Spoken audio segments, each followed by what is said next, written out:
Arnaud, comment vas-tu ? Très bien, très bien. Je suis ravi d'être là. Eh ben, pareillement, heureux que tu sois là.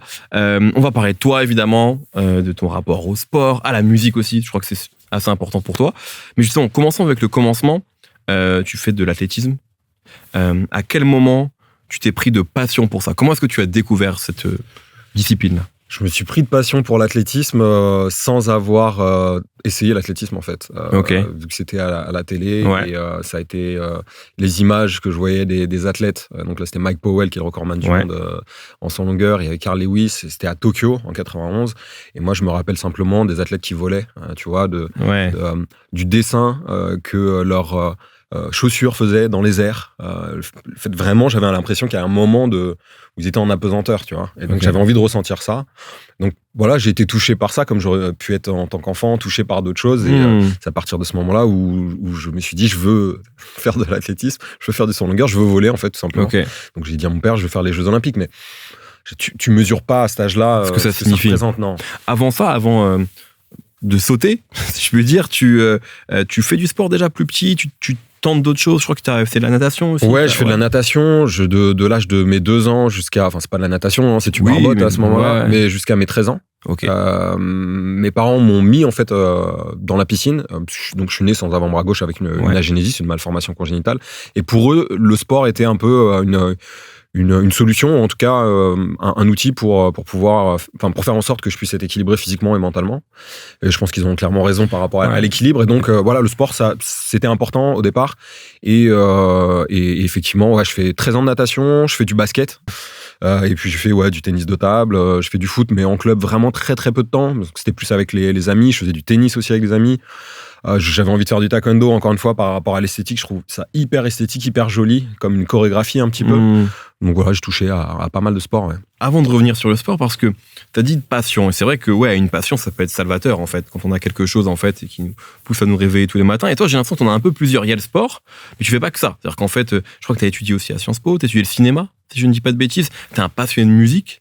Est-ce que très tôt, il y avait le sport et tu avais aussi d'autres choses, ou c'est avec le temps que tu as développé, on va dire, des centres d'intérêt autres, justement, qui peuvent te permettre aussi de t'alimenter dans ta pratique du sport? J'en discutais ici avec Enzo Lefort, qui aussi est on va dire, j'allais dire un artiste, mais c'est un artiste. Mais ouais, en fait, on peut le dire, pluridisciplinaire. J'ai l'impression que toi, tu as aussi un profil un peu similaire, en toi, que tu as un peu ce truc-là aussi de touche à tout, et que tu n'es pas uniquement focus sur ta discipline athlétique. Alors en fait, c'est assez marrant parce que lorsque j'étais au lycée, j'avais la sensation, j'étais loin du haut niveau et très loin de me dire un jour je vais vivre de mon sport. Mais malgré tout, j'avais l'impression de visualiser ce que ça pouvait être une vie à haut niveau. Et c'était ennuyeux pour moi. En fait, je me disais, mais c'est pas possible, je vais faire que ça. Et je vais dédier autant de temps, autant d'énergie pour ça. En gros, et donc j'avais un côté qui me disait, non mais jamais de la vie en fait. Ce sera pas possible. Donc, tu voulais Pourquoi ? pas être, Parce que déjà, en fait, extrêmement curieux, j'aime beaucoup de choses. La plus grosse frustration que je pouvais avoir, je pense, quand j'étais adolescent, c'était le fait de me dire, parce que je suis né sans bras, je peux pas faire de la musique. Parce que j'adore la musique. Je suis dans une famille qui aime la musique, mais il y a personne qui est réellement musicien ou artiste. Mais j'aime faire ça. Je faisais du piano, j'ai une bonne oreille, donc ce que j'écoute, j'arrive à le reproduire. Et j'avais toujours la sensation de me dire, quand j'écoutais, j'en sais rien, du Prince, du Michael Jackson ou autre, je me dis, je comprends leur musique et j'ai l'impression de pouvoir moi aussi créer et faire de la musique, quoi. Alors pas nécessairement à ce niveau-là, pas nécessairement à ce niveau-là, mais ce que je veux dire, j'ai l'impression que ça me parle. Et donc après, c'est au fur et à mesure où effectivement, après le lycée, je fais des études de cinéma, je suis à l'écart, je suis monteur vidéo. En fait, j'ai plein d'idées.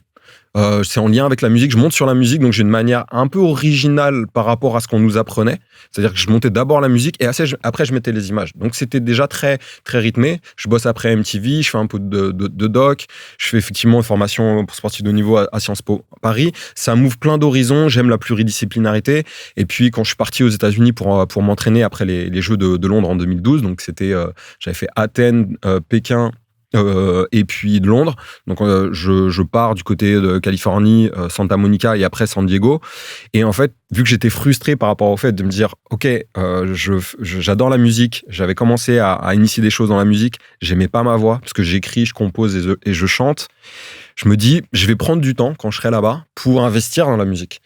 Donc, j'ai fait une école de musique qui s'appelle Dubspot, où j'ai appris à faire de la production musicale à tous les niveaux. Et j'arrive très rapidement, en faisant cette école, à faire des petits morceaux. Et après, je me dis, en fait, je peux sortir un petit EP.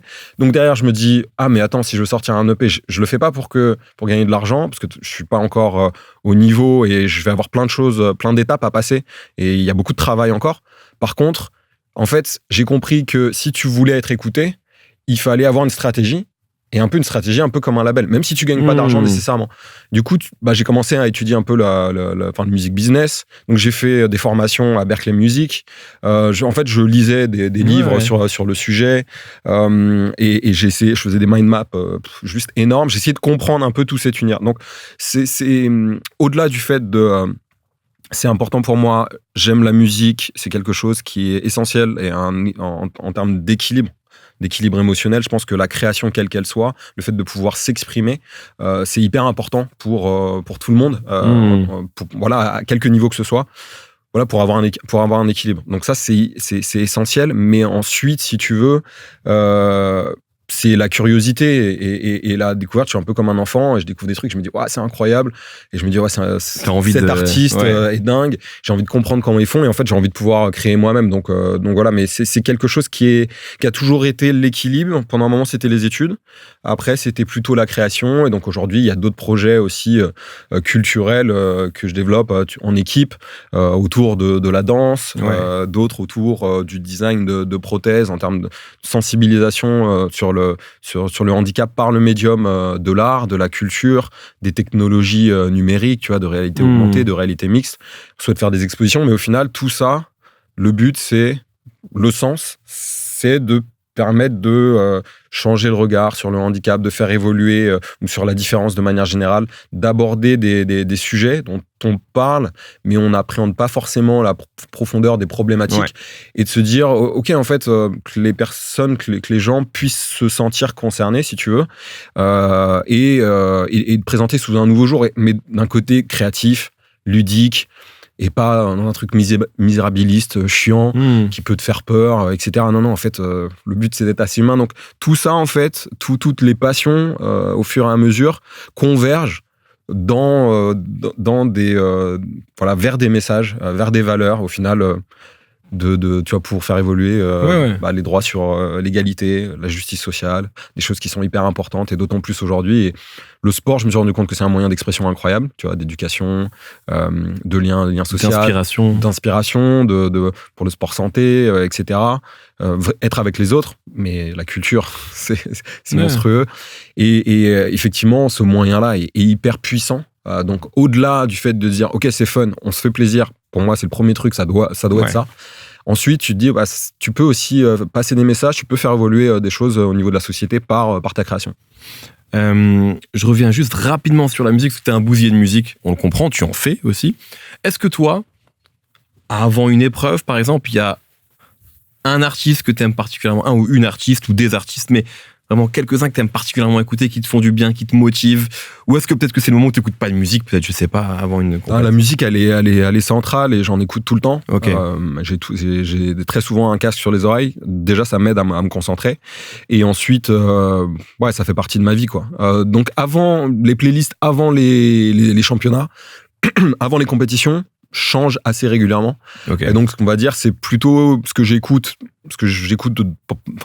du moment, quoi. Donc, il y a des trucs très posés, très calmes. Donc, ça, on va dire que ça va être plutôt sur le début, quand je fais de la mobilité, des étirements au début de l'échauffement.